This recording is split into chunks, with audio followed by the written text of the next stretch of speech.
And sir, guess what? We are live. What's Good going to on, see you brother? again, sir. Not too much. What are you saying? You know, man, it's one of these days. You know, when everything is, you need to waste so much time on stuff that is not working for some reason that should be working because it normally always works normally. Brother, that's my whole life. It's That's the just story of my life.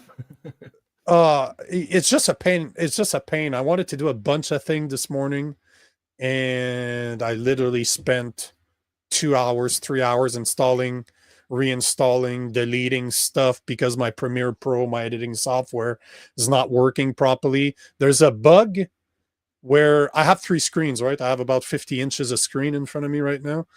It only works on my laptop.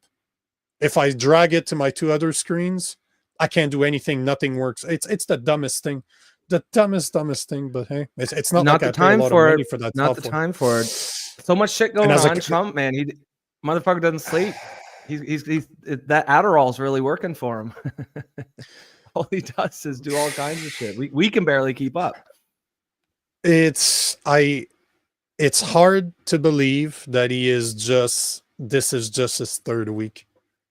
It really, really blows my mind that this is just his. I'm going to repeat it. I think that for the next 4 years, I'm just going to add an extra week every time we talk about it. It's just, I can't believe this is just the 5th week because he never fucking stops. It's insane. Well, can we talk about other things than Trump? It seems like every thumbnails that I create has to have Trump on it because I feel like that's a good point. Like for our audience, this is not a Trump podcast. It's not meant to be that, but it sure seems like it. Do you remember when he first came out in 2016? Like that, the difference between this administration and that one, like regardless of whether you think it's good or bad, put that aside. Just it's clear he knows what he's doing. He came in with a plan, and he's executing it. Whatever you think about that plan, it's night and day. You can tell that he knows. Well, there's 2 things, right? There's 2 things to consider when it comes to this. Because first, he knows how to deal with it. He knows what he has to do in order to hit the ground running. And the second thing that is not discussed enough, if you ask me, is the fact that he can't run again. So he's fucking coming in guns blazing like, fuck you, I'm not trying to get reelected here. So agree with what he's doing, disagree with what he's doing. He's fucking doing what he's doing. Like he has no shame, he's doing it, and he's fucking firing from all cylinder. He's dealing with, man, it's going to be hard for him to turn Gaza into a vacation spot while doing everything else that he's doing. It's pretty fucking impressive, right? It's pretty fucking, and we're going to talk about this tomorrow. We have to talk about this tomorrow because the plan just came out. I think his plan came out late last night or this morning. I know that people are talking about it right now, and I want to see more about what Trump is trying to do. Because again, like we spoke about yesterday, it blows my mind that I don't seem to see anywhere that it's illegal. Somehow he's talking about this like it's a fucking resort down south, yet it's a foreign country. Like you can't just invade another fucking country because whatever the fuck the reason he's getting involved in, right? Just you can't. It's not fucking legal. I mean, but when has that ever stopped America? Well, when has that ever stopped America? Like, ask Iraq, ask Afghanistan, ask Vietnam, ask Korea. There's brother, I'm not, but normally in order for them to show up there, somebody asked for their help. Usually, somebody from the existing government had to give them permission to be there. And right now, everywhere that I looked, the Palestinian government, which is, I don't want to say that they're Hamas, but they're pretty much back, like they're pretty much on the same scale as Hamas. They're not fucking interesting. They're not interested. They don't want Trump to get involved. And it blows my mind that it's even being considered. Like this is illegal on the as per the UN international law. Well, absolutely. I mean, of course they don't want to get involved. The Palestinians that are there, those 2 million people, they are not part of his plan. Whatever his plan is, they're not part of it. they're not, you know, I don't know where they're going to go, but there's no need for them to there's no reason why they would approve of this plan. But like you said, we'll talk about that tomorrow. There's yeah, well, I want to see what his plan is, because yesterday when we spoke about it, there wasn't enough out there. Like, he kind of dodged a lot of fucking questions that should have been explained. Like, he was in the Matrix, dodging the bullets from the Matrix. But what about tomorrow, the Palestinians? He's like, oh, some of the rich ones, that they'll be allowed to come back if they're a billionaire. He didn't say that, but we know that's what he meant. Yeah. Is there such a thing as a rich Palestinian? There is. Like, let's be honest, there's probably not a lot of them. Typically, there isn't a lot, but Yasser Arafat's daughter is a billionaire. So, I mean, make of that what you will. Arafat was the leader, of course, of the PLO back in the 90s. He was the boss. I think what will happen to a lot of the donations that go there is they end up in the pockets of the top men, right? Corruption is a universal trait. And I think that's essentially what's happening. And then, of course, they move out. They move their family out while the rest of the Palestinians still stay there and suffer. But again, that's another conversation. Let's talk about the big news today.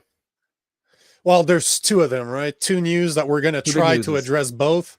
We're going to try. We do our best. We're going to do our best to actually talk about it. If you're a fan, if you watched the show before, you'll know it takes us a real long time. Our rabbit holes have rabbit holes, and by the time but we're passionate. We're passionate. We're passionate. We care. We wouldn't do this if we didn't care.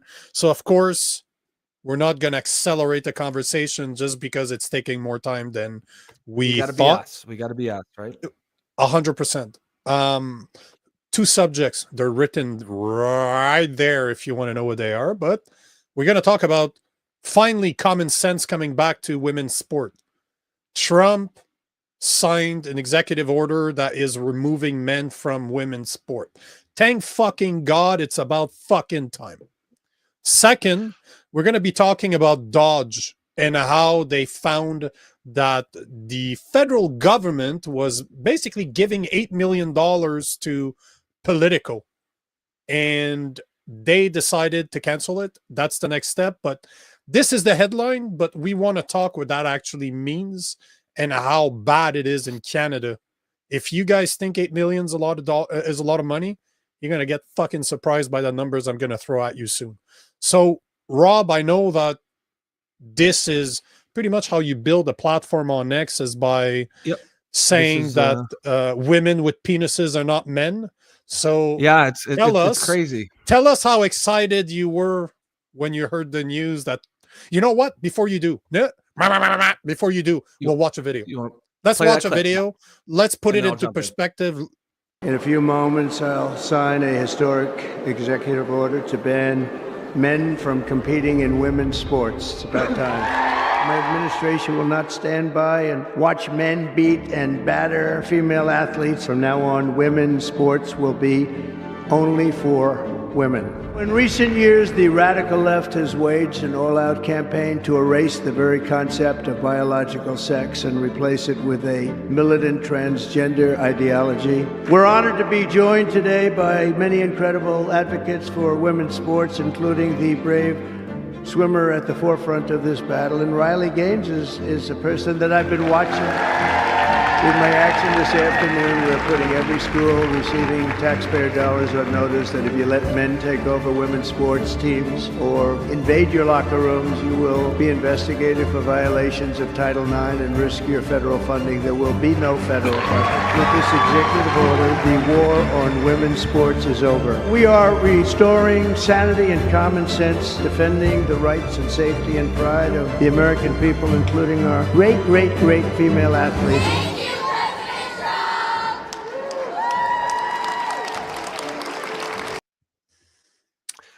And there you have it. You have it.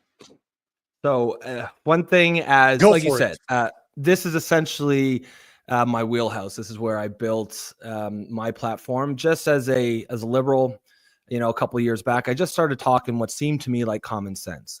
This idea that, yes, of course, we support gay rights. We support equality law, even, for transgender people. But That does not mean that we believe that humans can change sex. That does not mean that we believe that male rapists should be placed into female prisons, or male athletes should be allowed to compete with females. And to me, it just seems so fucking obvious. Like, how is the left allowing this? This is supposed to be, in theory, the party of women, right? The party of gay rights. And yet they're ceding these rights to placate the demands of a few entitled cross-dressing men. And it boggles my mind. So when I see that, I am, first of all, I'm just relieved, and I'm extremely happy that the worm is starting to turn. It does seem like sanity is returning. But also when I see it, I just, as a liberal, as a lefty, I shake my head in disgust and bewilderment at the Democrats, and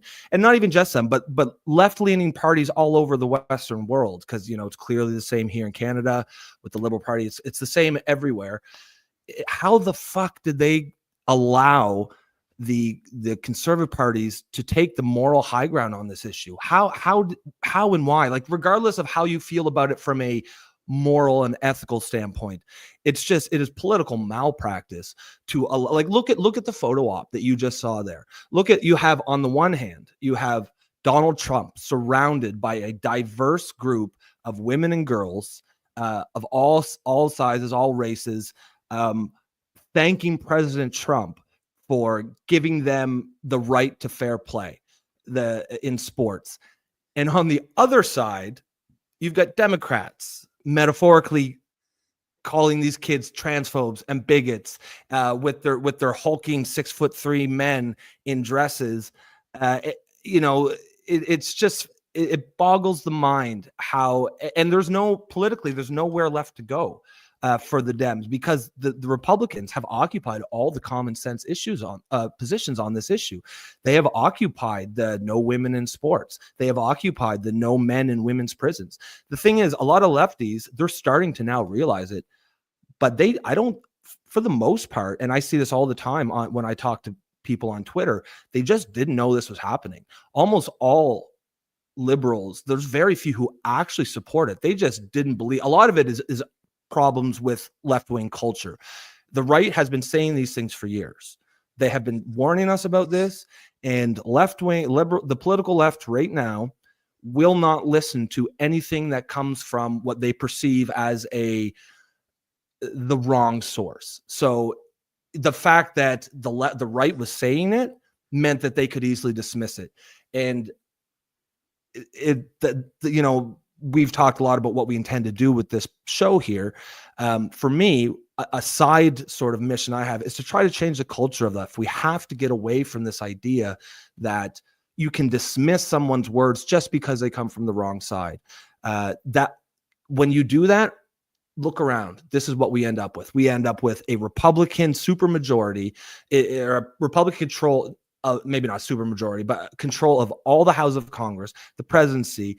You've got Donald Trump taking the right side on 80-20 issues, and the Democrats are forced to take the 20. And just in case the audience isn't aware, an 80-20 issue is just an issue where the vast majority of people agree. You know, you're always going to have 20% of the weirdos who will disagree on any issue. But if you have an 80-20 issue, that's as close to universal or unanimous as you will ever get.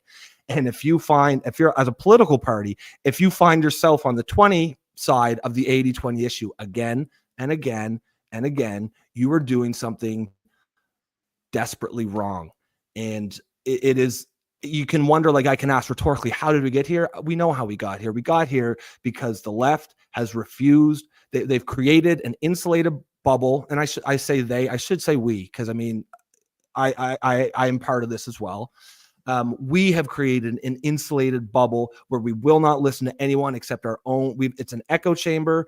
Anything we don't like, we just say, oh, you're racist, you're a bigot, you're a transphobe. And when you do that, this is what you end up with. Now, I guess and the it's most your beautiful turn thing to take the victory lap for the right. I don't take victory laps, because at the end of the day, common sense prevailed. That's it. I don't need to be, even though that I've been banned, I've been in so much trouble, I've been pulled from so many platforms because I've been saying this from the get-go. And one thing I've noticed, there's two things that needs to be addressed here. Yes, men have no fucking place in women's sports. But at the end of the day, for most sports, it's not that dangerous. It's an ethical problem because it's not fair. We cannot compare a man to a woman when it comes to physicality. You can't. But I come from a martial art background. I fought as an amateur. So I have stepped in a ring with other men where we were trying to rip each other's head off to prove that we were better than the other. I've done that for years, and I've trained champions in doing that. There's no fucking way a man can fight a woman in a ring. There's no fucking way in hell. This is so wrong. This is just, it's not even an advantage at this point. It's lunacy to believe that a man, like, here's a perfect example. The one I'm going to show you is from probably 10 years ago. I don't remember the exact date of this, but here is where it started. This is a dude right there. This is a dude. That one right here, you see my mouse, right? Is that Fallon Fox? Yeah, Fallon Fox when he fought. Is that Fallon Fox? Because I was just about to say, Google Fallon Fox. I'm glad that you brought that up. But of course, because I've been talking about this for years, but Fallon Fox, which is a dude that went through puberty as a dude. Oh, no, not necessarily. It's a victory lap for women. I know. It's just I'm fucking now women can actually fight women. Like, tell me they look the same. Like, tell me the physiology is the same. Look at the difference. Look at the musculature on one to the other. But do you remember what happened to Tamika in that fight, to the woman right there that is tough as fucking her skull was cracked. Her skull this is what happened. Shattered. Yeah, her orbital bone got shattered. Her skull was cracked, and she had massive fucking stitches. Look at this shit. Even with the pins in, they can't even close it because it's so fucking deep. So that's going to leave a massive, massive scar on her face. But this is what bragging about it after. Of course he is. Heard that part. Of course he is. Think about it. But think about it. He is a mentally ill individual. So of course he's celebrating this like it's a victory. But it's not fair. And even this guy, this fucking guy right here, this is another one that I spoke about quite a lot because of the Olympics. Iman Khalif, born with a penis, with testosterone through the roof, allowed to fight women. Is it a micro penis? Yeah, but I can tell you, after doing a lot of martial art and sports, like team sports, throughout my years, I've seen a lot of micro penises on guys. Like, some guys have small penises. Sorry, bro. It sucks, but you can't choose this shit. I'll right? defer to you, the penis expert. I'm French, man, so it's not gay. It's just a touch it's not of gay, something, right? We're just always touching each other's penises. It's cool. It's just, I didn't say anything about touching. Now at this point, you're just having fantasy, and that kind of turns me on a bit. But the point in the matter is that this has been going on for years. And even when this happened at the Olympics, because Fallon Fox is from almost 10 years ago, if I'm not mistaken. Crazy, eh? And but you look at this guy right here. Does that look like a woman to you? Just look at the jaw. Look at the traps. Look at the size of the arms. Like, you should have seen what the other women he fought actually looked like. Well, it's not even fair. Like the first, the Italian girl. The Italian girl. He hit her once, and she tapped out. She said, "I've never been hit like that before." And you know what they made her do the next day?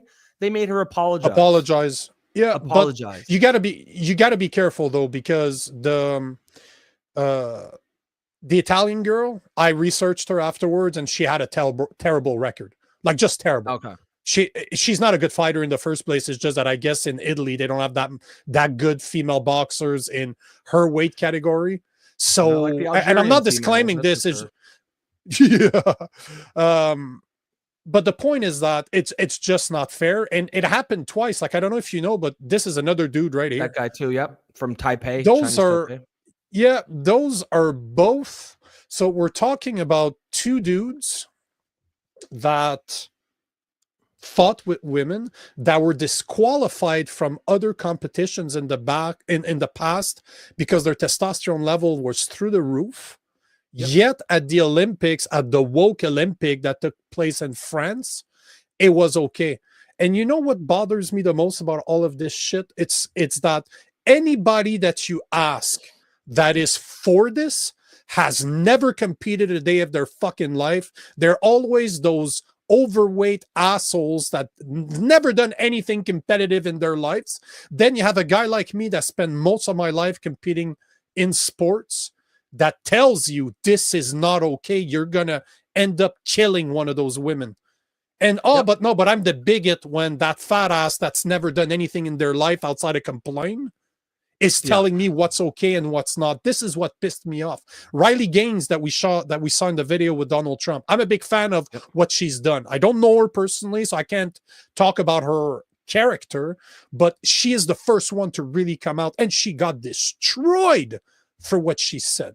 Oh yeah. Like she has been eating shit for years because she did not want to compete against Leah Thomas, which is literally a dude. When he competed in swimming, was not even ranked 200 in the world. 450th in the NCAA. The very next year, he comes back as Leah. Number one, baby. Destroys Riley Gaines, which is the best swimmer the women have had in the NCAA. He went from top 400 to fucking best. Hell. And I want to touch back on Amin Khalif because I had a debate on Twitter this morning, or X, I guess, this morning with someone exactly about that. This person had said, I agree with what you're saying, but that is a female. And there is some confusion, I think, what's going on there. So Amin Khalif, no, he is not transgender. However, he is a male. He was born with a DSD, which is a birth defect, and it's known as AR5ARD. And what that means is he is a man, a male.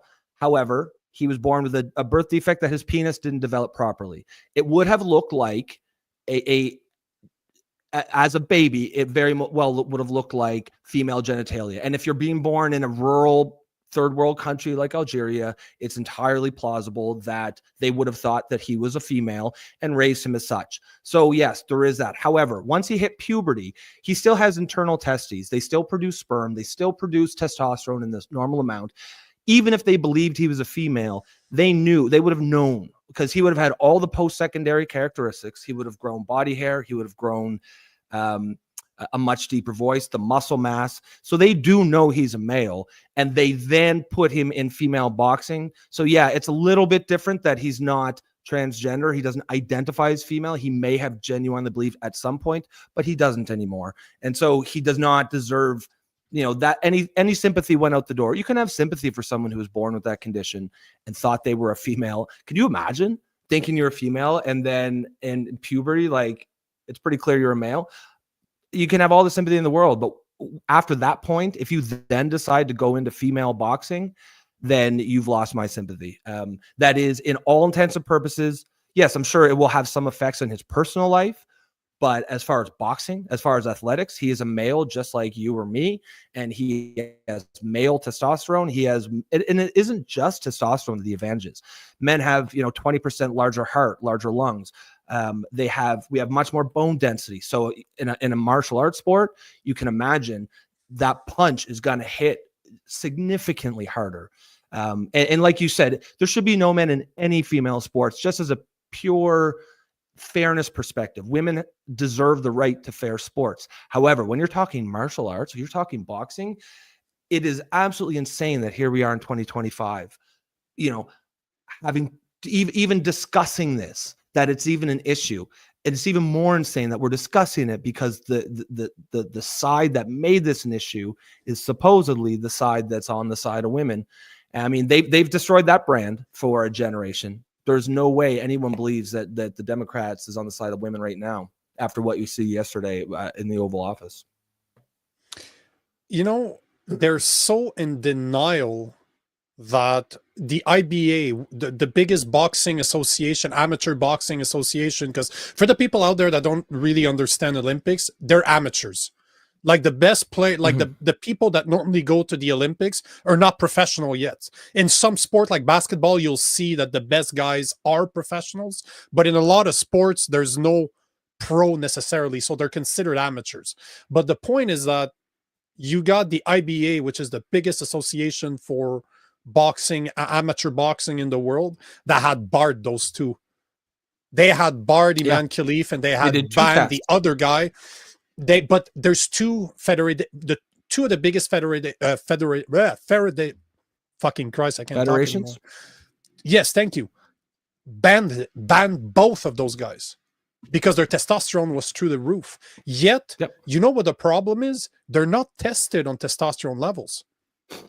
Because even when I fought as an amateur, we didn't test on testosterone. I had to have blood tests done all the time to make sure I didn't have a disease like AIDS or something that could be transmitted through blood, through sweat, through something. I did not have an infectious disease that could be passed on. We did blood tests before all of my fights. We had to, because we're throwing elbows, right? We're aiming and cutting faces. So we could not be responsible for passing that shit on. But I don't know if you know April Hutchinson. She's a power lifter from Canada that was banned. Out west, yep. So I've had she's from Toronto. Oh, out west. It's true that everything. Well, yeah. Everything. I'm in New Brunswick. Is west. Everything's out west. For some reason, I thought it was Alberta. For some reason. No. She's around Toronto. I recorded a podcast with her. We should have her on the show. Same. I think we follow each other on Twitter. I should reach out. It'd be very easy. We talk all the time, so it wouldn't be hard for us to get her. But the thing is, though, even in her sport, even in powerlifting, in Canada, right? Well, worldwide, they don't test testosterone levels. So they don't test in fighting. They don't test in powerlifting. How fucking insane is that?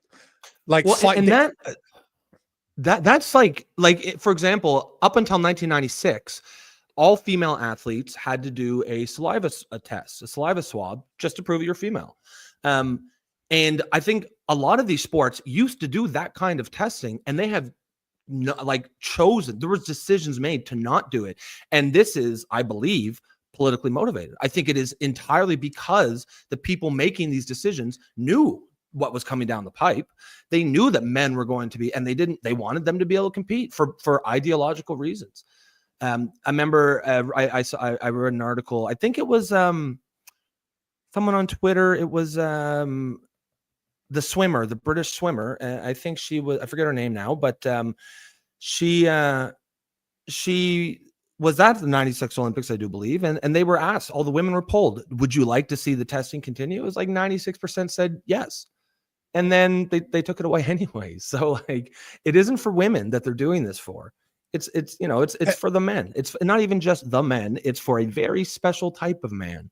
The sacred caste of men, the men who pretend or claim to be women, who have, for whatever reason, completely tied society in knots over the last 10 years. All of society we've had to rearrange we've had to rearrange society to accommodate these men. And it's good to see now people are starting to push back, but it boggles the mind how we even got to this point that we even had to push back on it. I guess better late than never, but there's going to have to be some hard questions asked, I think, in the future when this ideology is done and buried, when it's relegated into the dustbin of history where it belongs. We're going to have to ask ourselves a lot of hard questions about how we got here.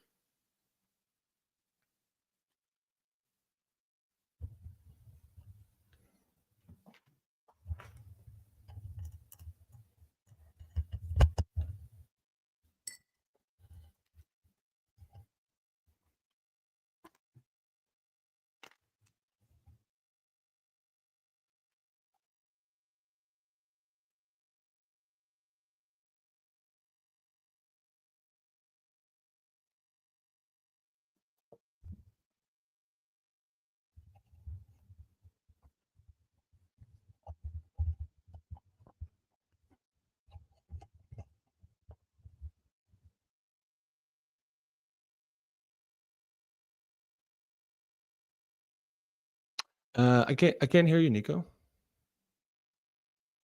I think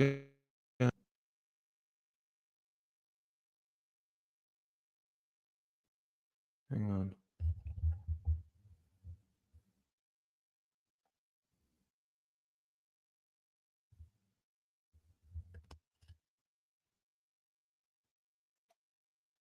I think it might be you.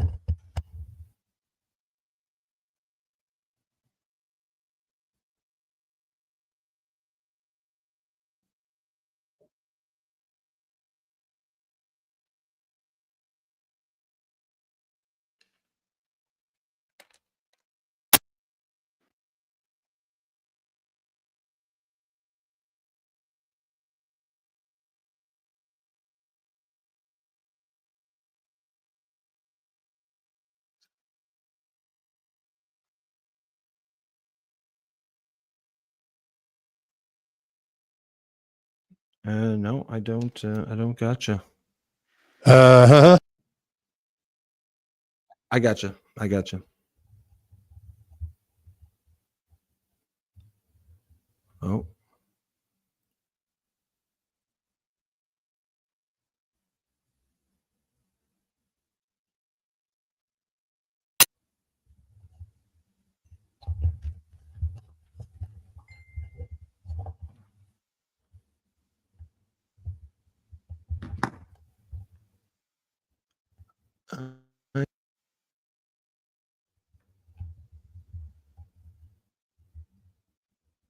Okay, so we have a little bit of technical difficulties. So I guess it's just me. So I guess we will run on to the next topic, and that is the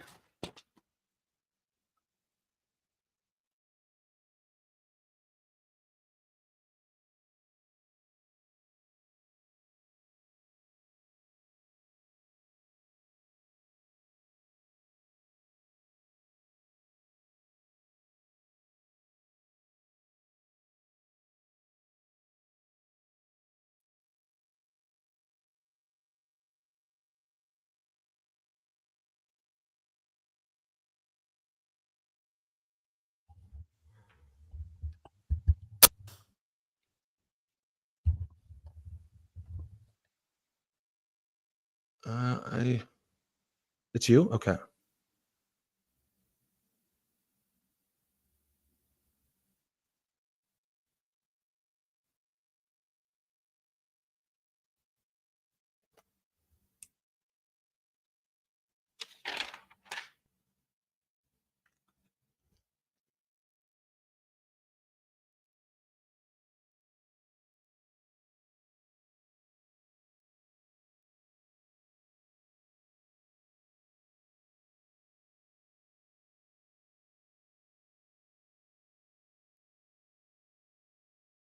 Welp, this is unfortunate. So I guess while we wait for Nico to get back, what we will do. Oh.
So if you're still with us, we apologize. There's apparently some technical difficulties.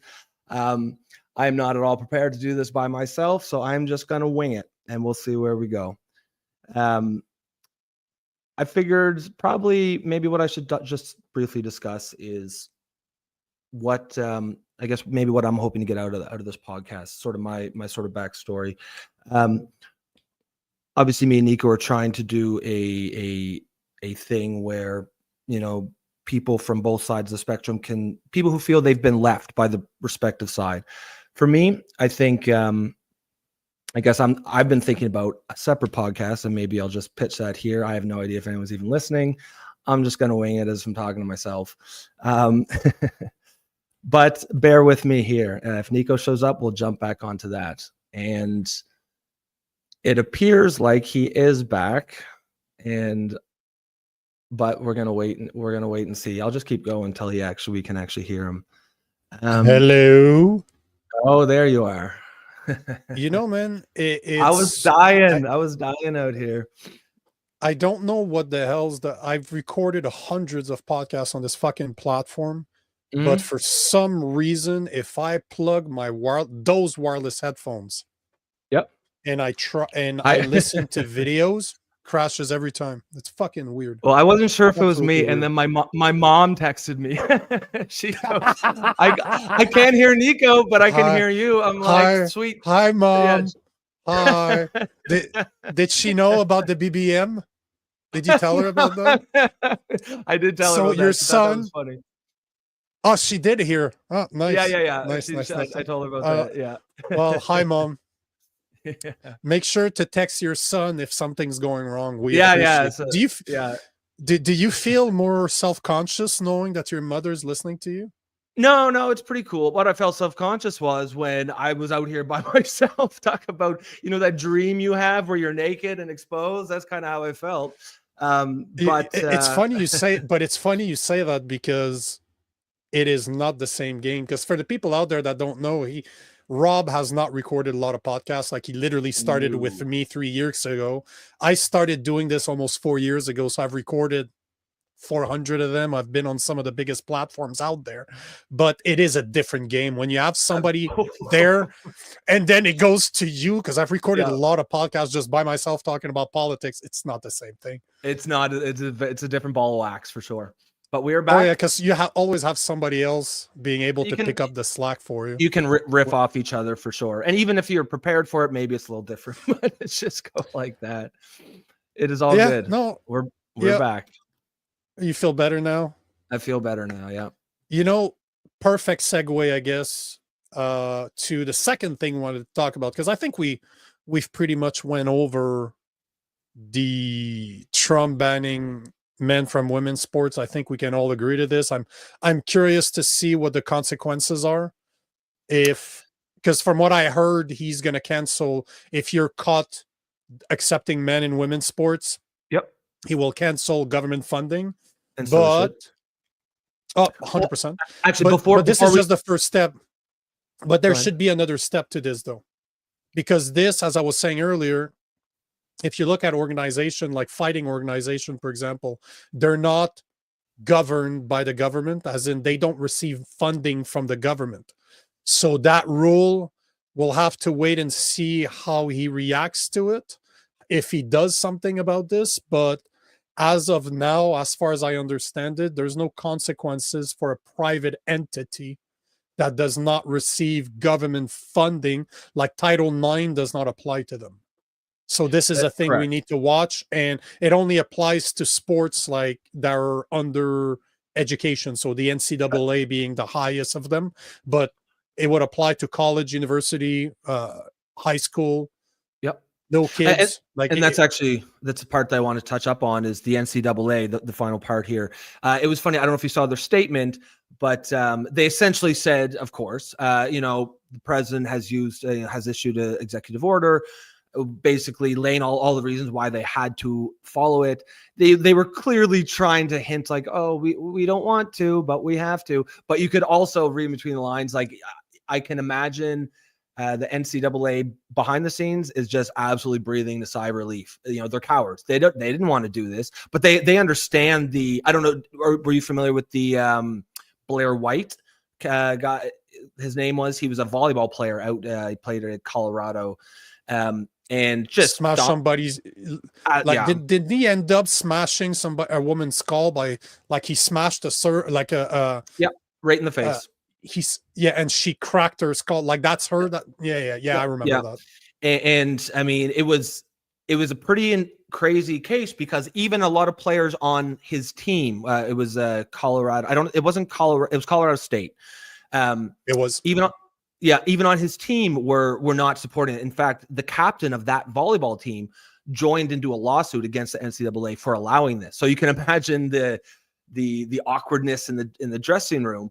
But I saw an interview with her, the captain, and she was just saying it wasn't fair. They were winning, they were doing great, but it wasn't fair. It wasn't fair to the other people. It wasn't fair because people forget, for every transgender, trans-identified male on a woman's team, that's one female who's not on that team. Who would have, and he had a scholarship to play. That's a scholarship, and universities only have a set number of scholarships they're allowed to give out. So everyone given to a male is one less that's given to a female.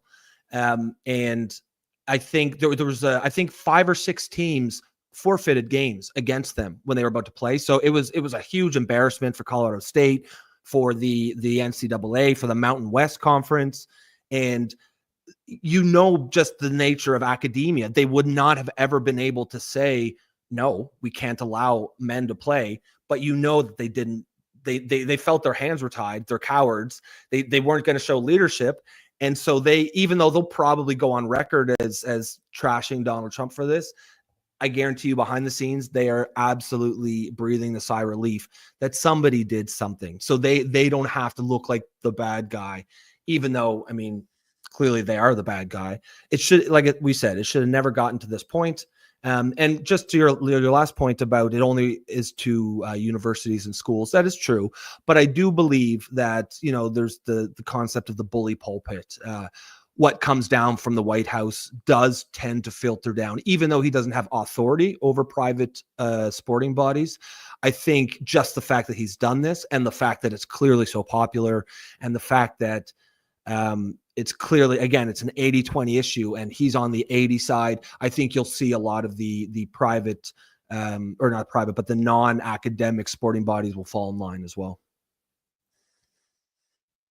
We'll wait and see, but at the end of the day, the responsibility fell on the parents. The responsibility fell on the athletes. Because time and time again, you've seen, even on a high school level, parents would see that their daughters had to compete against men. They would show up and say, fuck no, our daughters. As a team, the daughters would say, nope.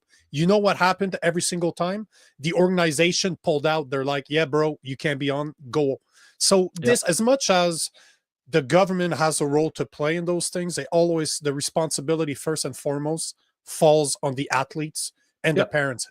Who changed all of this? It's not Trump. Riley Gaines did. Riley Gaines was an unknown NC. No disrespect to the women listening to this right now, but nobody gives a fuck about women swimming. Sorry.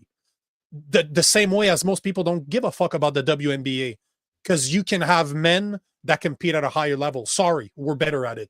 It's a fact. But you got an unknown swimmer in the NCAA. I can hear Jason out there right now. Nico, why do you hate women? Why do you hate women, Nico? But the point I'm trying to make here is that you have somebody, it's not like it was top male athlete that was speaking for women. It was really an unknown girl outside of, she competed for the NCAA, but the average person had no idea who Riley Gaines was. Yet she changed everything. It's one person. She became, like, you should see her following. Have you heard her speak? Like, she's actually a legit speaker now. She's a smart girl, and I'm a fan. Obviously of hers. Photogenic. I mean, she's got the whole. Oh yeah, she's a good-looking girl. No questions. No questions about it. It all matters. But she knew, she took so much shit for this. I've been following her for years. She's been getting ripped left, right, and center, and she never backed down.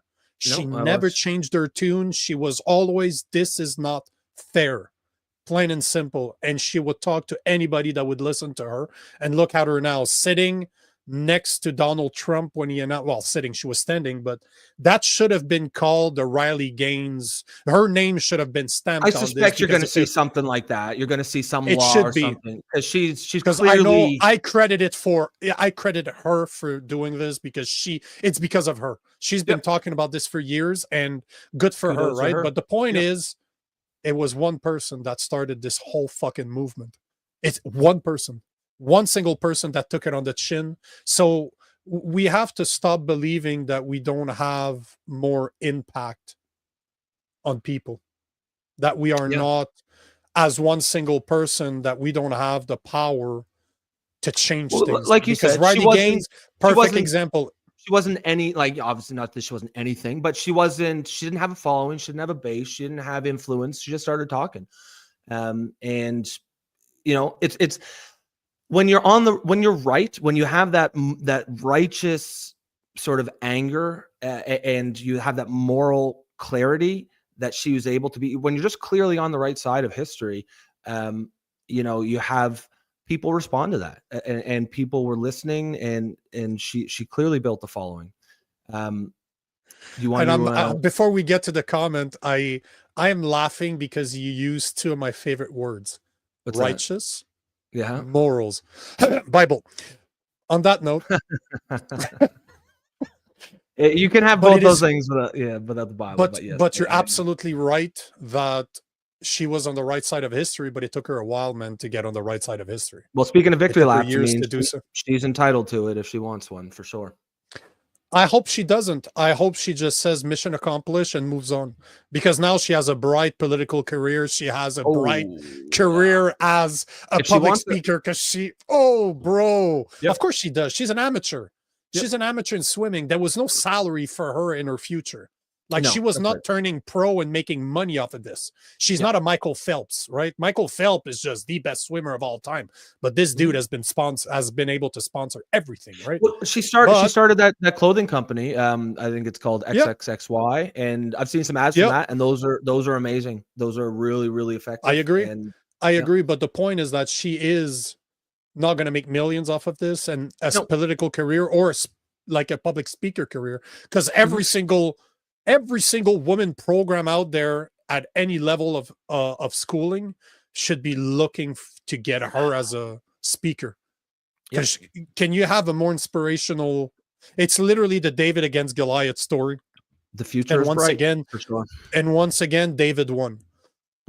Comment. Just learned that a federal judge has blocked Trump's EO to get men out of women's prison, citing cruel and unusual punishment. You know what? No, but it's okay, because say your bit first. No, but they have the power to do so. That it's not going to stick. So it doesn't matter. This is this is just for the looks. It's just, I wouldn't be surprised if there's a federal judge that blocks Title IX to say, oh, that's unfair. Whatever the fuck ever. You're the one that's going to be on the wrong side of history. Joyce Lambert, that's probably never competed a day in their fucking life in sports. This is who we're talking about, right? And I'm gonna assume that Royce, is it Royce? Is that a Judge guy? Royce? Yeah, it must be a man. Yeah. Must be a man. Why do you say that? Royce. Are you assuming that women cannot be federal judges? Women cannot be. Why do you hate women so much? I'm assuming they can't be named Royce. I mean, I guess they can be, but I honestly thought that was a woman. Oh shit! It is a dude. Is it a big dude too? Royce. But I just, you know how your brain works, right? You recognize letters in a word. I thought it was Joyce, but you're absolutely right. He's a bigger boy too. He is not a small guy. So I think you're right in terms of like just what this actually means for that. It essentially doesn't mean anything. It's just some activist judge. But my take on this is I just want to talk about how ridiculous the mindset is that would allow a judge to make that kind of a ruling. Cruel and unusual punishment to place a man in men's prison. But it is not cruel and unusual punishment to the women. Like in this whole debate, it's everything is about the men, the very few men there. No one gives a shit about the women. Like how is it not cruel and most people would consider it very cruel and unusual punishment to put a male rapist into female prisons. Many of these women are victims of sexual assault themselves. And to place a man in a prison cell with them where they have nowhere to go, like you cannot get more cruel and unusual. And not even if they don't end up getting raped by these men, just, you know, how could they even sleep? Just think of the anxiety. Like it's the absolute definition of cruel and unusual punishment.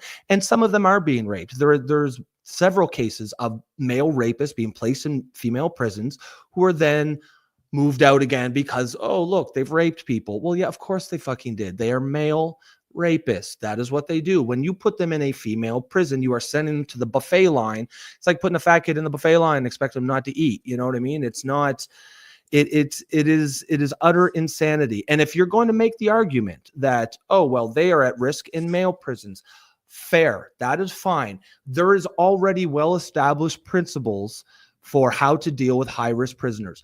Cops, for example, are also at risk in prisons, and they won't put them in the general population. At the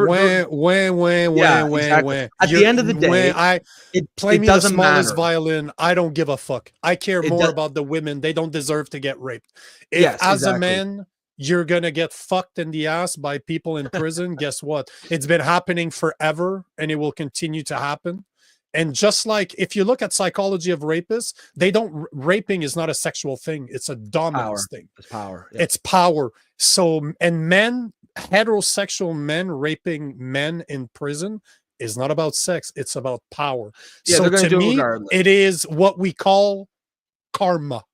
Mm-hmm. It's at the end of the day, karma.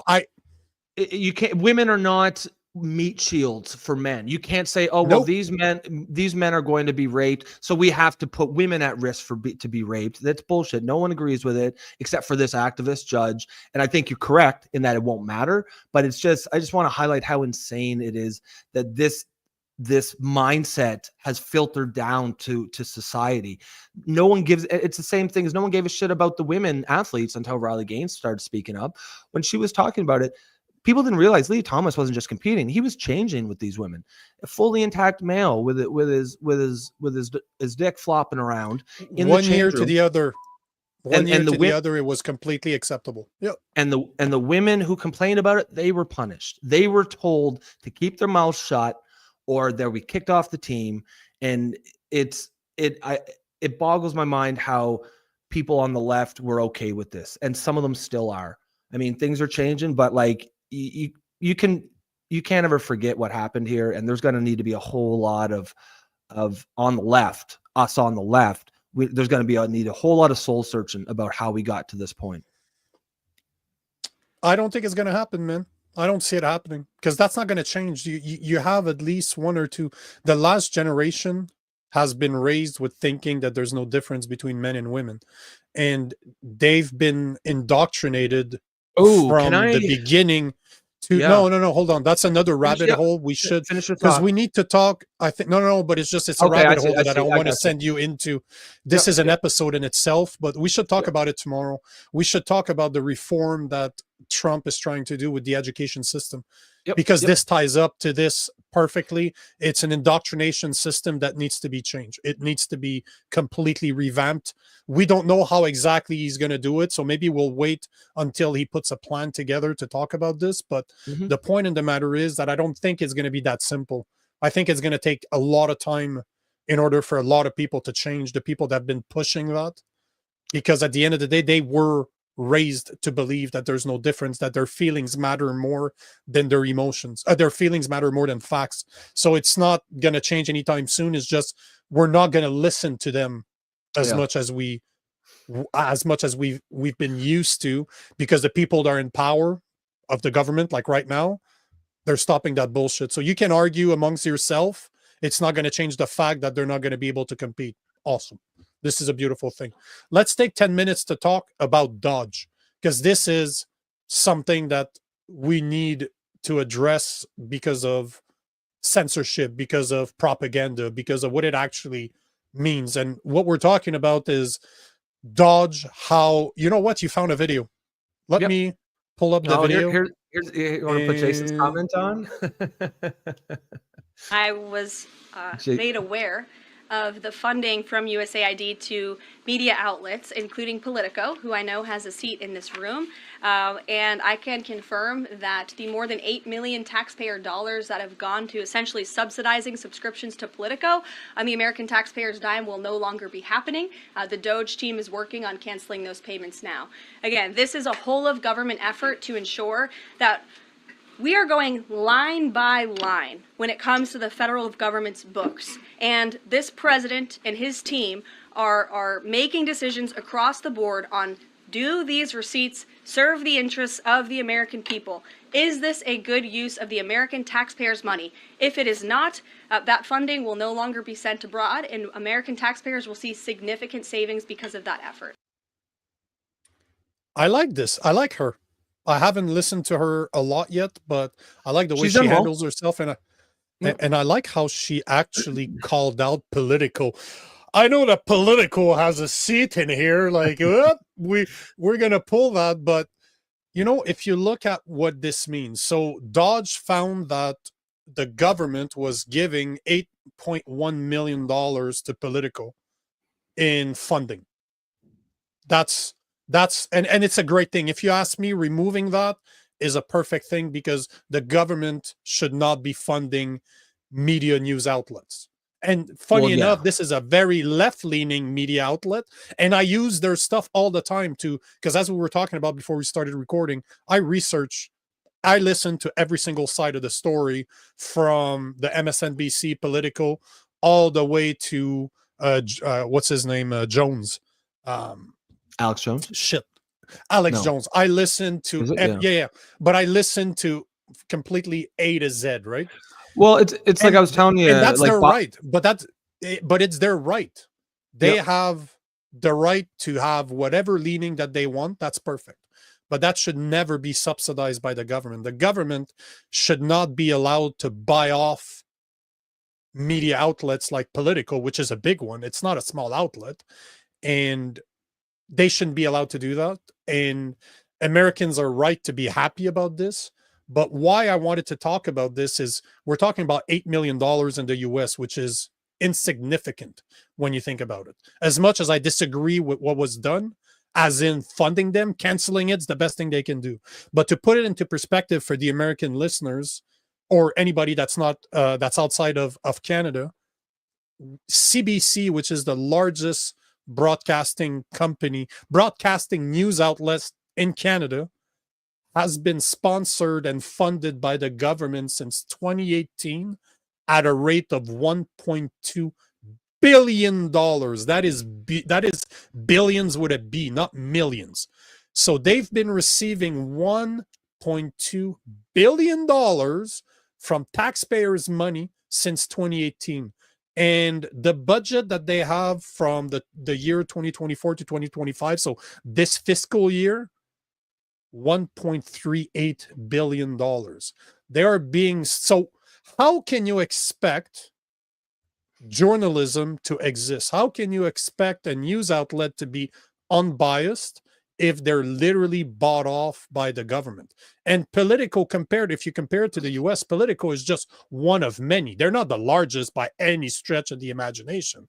But in Canada, we're talking about CBC, the largest news outlet, the most recognizable one by a mile. It's not even close. And they are being funded by the government. And if you look at the news, they never said anything wrong about Trudeau. They never questioned Trudeau. You can tell that what they talk about is aligned with the government. So we can't be surprised that we don't have journalism anymore. We cannot be surprised that we don't have unbiased news anymore, because it doesn't exist.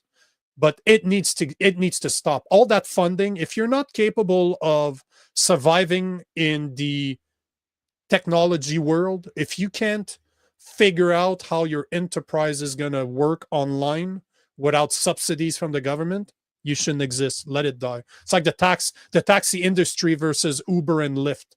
If they would have died because they couldn't compete, be it. Now, I think this find really interesting about the political thing. Like you said, $8 million in and of itself isn't a huge amount, but there's a lot of other media properties who are also similar being funded. I saw the BBC put out a statement saying that their USAID was giving them 8% of their entire budget. Why is the US government funding the BBC? I don't understand that. I think there's a bigger you understand it. You absolutely understand why they're doing it. Yes, of course. Of course. It's a rhetorical device. But what I think there's a bigger story here. I think there's something going on. And a couple of things that really jumped out about the Politico thing to me. One, got the tinfoil hat on. Well, it's because I'm saying we all know why. We don't even need to say it. I agree. This should tell you why they're doing it, right? Did you hear the part where Politico missed payroll the other day? So they didn't pay what you consider. So at first they didn't pay their employees, or it didn't. They called it a glitch, and a couple hours later they did manage to pay them. But what I think probably happened. I mean, what is the they? Who's they you're talking about? Politico, the company, did not pay their employees. Oh, Politico. Okay. Yeah, of course they did. Yeah. And so, I mean, they said, oh, there was a glitch. There was a payroll glitch. And then a couple hours later, it turns out they paid their employees. But I'm just thinking, what a massive coincidence that Deutsche cuts their funding by $8 million. And then all of a sudden, a day later, they can't make payroll. What I think almost certainly happened is they probably had some sort of a fund around that. It enabled them to make payroll this time. But it's quite clear that they are reliant entirely on that Deutsche money, that $8 million. And it seems to me, I think what they're going to find out as they do more and more sort of digging into the USAID funding, it appears to be, this is just a massive slush fund for liberal and left-wing institutions and figures. Propaganda. I know, Bill Kristol, who is a former conservative turned now liberal pundit, I guess, a talking head. He ended up getting paid a few $1 million from USAID. And it appears that there's a grift going on where all you have to do is, and again, this is probably why he switched to the left wing a couple of years back. He said it was because of Trump, but it turns out if you're a left wing grifter, and you want to make a few $1 million, what you do is you start a foundation or a think tank or some media property. You then go to USAID. They will fund it for you. You say the things that they want you to say, and you pay yourself a very healthy salary. And that is the grift. And it quite appears that there is a massive, massive ecosystem.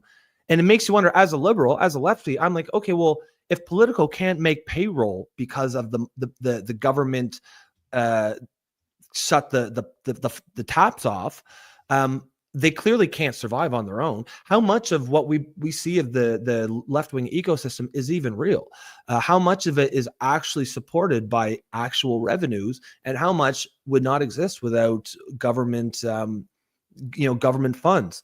So, I mean, on the left, we need to be concerned with this too. Like that is not the way to go about it. And if the left has lost so much support over the last couple of years that it can't survive, the left-wing ecosystem cannot survive without sucking on the government's teat, then we need to ask ourselves why that is. Why is that? What are we doing wrong? And I suggest we start at gender ideology. I suggest we start at DEI, and we start at identity politics, and we also start at immigration, because we are massively losing support, and that is being covered up because in a lot of ways the left-wing media properties are still pumping out their propaganda, and that's all you can call it, is propaganda. I'm watching some of the defense of the Politico funding, and it's just ridiculous. One guy's like, oh, it's not government giving money to Politico. They were buying a pro subscription. They bought 30 pro subscriptions. Okay, well, what's this pro subscription? It's a subscription to Politico that costs like $440,000 or something. They bought 37 or some absurd number. And so it's like, no. They just bought a subscription like everyone else. Oh, really? They bought $40,000 subscriptions? Are you an idiot? Like, that is how grift works. Of course, it's not, men twiddling their thumb or twiddling their mustaches with a sack with a dollar sign on it, walking over and handing it to you. That's not how grift works. Like, do you think Hunter Biden's really selling art pieces for $1 million?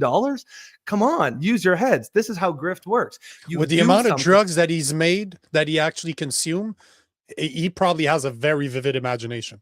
As somebody that's done a lot of drugs, I had a lot of imagination when I did drugs too. So maybe he's that good. But you think it's a coincidence that Sean Penn received $4 million from USAID when to take a picture of Zelensky? Sean Penn received $4 million.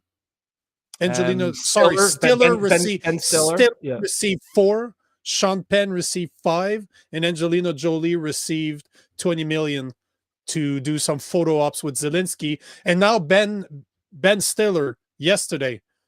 These are lies coming from Russian media. That's it, right then and there.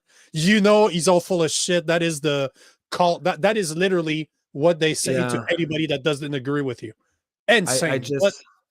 There was no funding from USAID, and certainly no payment of any kind. I'm sure, bro. That's why you were such a lefty promoting Kamala Harris during the last election. Well, that's what I mean. We need to figure that out, because if that's what's going on, like, that's a massive scandal in and of itself. Because why is the but it never will this? Be a why are but we, it never will be a scandal. It will never be a scandal. It seems like Musk is digging into it. But it doesn't matter, because the left don't like Musk anymore, so it's never going to be a scandal. And at the end of the day, this is something that guys like me have known from the get-go. I've known this for years. I can just start looking at the way people change and their policies, their politics. I'm like, yeah, of course you're being bought off. Of course you are. Like, there's no way, it doesn't bring you anything. Why would you risk losing some of your audience when this is what makes you popular, unless you're getting paid? They're not stupid. Like, come on, man. So we just didn't have the proof, like the black on white proof. Now we do. They can argue it all they want. It's fine. The damage is done. No matter what, you get guys like me that are extreme massive. I'm a massive movie buff.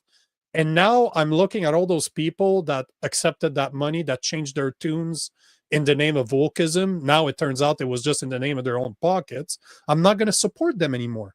So it's fine. You know what? The damage is done. It's going to cost you more in the long run, because Hollywood is basically dying. We're seeing it in front of us. We're seeing it in front of our eyes. So it's fine. And no, Jason, I don't hate women. I had to put it up there because I don't hate women. You knew on the contrary, I love women. I just don't like women with penises. That's fair. That is fair. I don't hate them, but I don't like it. I do not like it. I don't even give a shit. You know, do what you want to do, wear what you want to wear. Just stay the fuck out of women's prisons, stay out of women's bathrooms, stay out of women's sports. Other than that, fill your boots, wear a dress, put on makeup. I mean, don't tell me that I need to believe that you're a woman. And free speech and freedom goes both ways. We're allowed to, think you're a weirdo and say as such if we want to. If you're gonna look like a jackass out in public, you probably will get called it a few times. But fill your boots, be as weird as you want. Just stay the fuck out of women's spaces, and nobody cares, really. We should finish on this, but one of the things I always find funny is, especially on Thread, there's a lot of accounts that are just trans women, so dudes in dresses, always saying that they get disrespected when they go on dates with dudes and they tell them that they're dudes. I'm like, bro, you're lucky you're not getting your ass. Yeah. No, but hold on. You're lucky you're not getting your ass kicked. Because if I go on a date, like I haven't been single in years, right? I've been with my wife now for like almost 6 years. So it's not my problem anymore. But if I went on a date, you haven't been dating trans women in like 6 years. It's been like 6 years since you've been on a date with a trans woman. I had to stop. It became an addiction. I had to stop. But you're French, though. You're French, so it's okay. It ain't gay, bro. Like we spoke about Harold and Kumar, the second one. It's one penis. Getting your dick sucked ain't gay. If you're sucking a penis, that's fucking gay. But if you're the one receiving it, it ain't gay. That's what I learned from Harold and Kumar. But the point is that if I was in a bar 10 years ago, I go on a date with what I think is a woman, and turns out to be a dude, would have been hard for me not to punch him because it's a dude. It's not a woman. It's a dude. This Well, is. I just find it ironic that they talk about those disrespect and no consideration to the disrespect of the person that you're going to meet and who you have lied to about something pretty fundamental. It's just, it goes back to the entire mindset of the trans activists. Everything is only their perspective. Like it's cruel and unusual punishment to put a man in a man's prisons without any concern whatsoever about maybe it's cruel and unusual punishment to place a man in a woman's prison. And it goes back to the entire way that the whole movement is set up.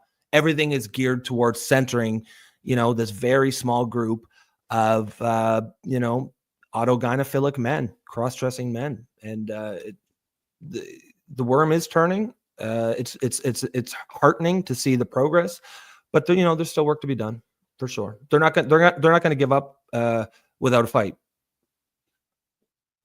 Nope. No, they won't. But because it is no longer a federal issue, yep, we can now start to really ignore it because it's not being pushed by government anymore. Yep. It's gonna fall in line with other psychological problems that need to be addressed, but they're not the one that's going to be screaming everywhere anymore. So unless you want to hear about it, you won't. Which, that's a beautiful thing. Yep. Are we going to end with Jason's comment there? Agreed. Free speech is a double-edged sword. It is. I got to say this about Jason. It's very funny that he always shows up. I appreciate it, though, because he can't get enough of us. But he's the perfect person. We love that guy. Because you guys might have noticed we recorded a few episodes with him, and he's going to join us every Wednesday now. And I met Jason, I've never met him in real life because he's in fucking LA. The fuck do I want to go to California for? But we never met in real life, but recorded a lot of content together. And it's interesting because he is the perfect person we're trying to talk to. And having him show up all the time and pass those comments shows me that we are on the right track. So yep, it's a good thing. And just like Amelia Robinson here, to those who are listening still, by all means, we love to get comments. If you put them out there, we're going to address them almost certainly in some way, whether it's just a quick acknowledgement or it'll give us something, we'll actually dig deeper into it. But that's the kind of show that we're trying to make here is a, an interactive show with everyone out there. And we're usually getting a couple of comments every episode, and by all means, keep them coming. We love that stuff. Couldn't agree with you more, man. On that note, thank you for being here. Thank you for listening to us. Thank you for giving us comments, asking questions. Thank you. Hopefully you enjoyed it. Make sure to follow Rob at Rob_the Builder on X. Make sure to follow the Poly Orphans on X and YouTube. And if you can't get enough of my French accent, you can follow me on any social media platform at your fan has Real Nico Lagan. Oh, that's okay. It's okay. I'll make another one. He'll be back. Yeah, he'll be back. It's okay. But if you want more of me complaining with a French accent, Real Nico Lagan everywhere. Until then, we'll see you tomorrow. See you tomorrow, folks.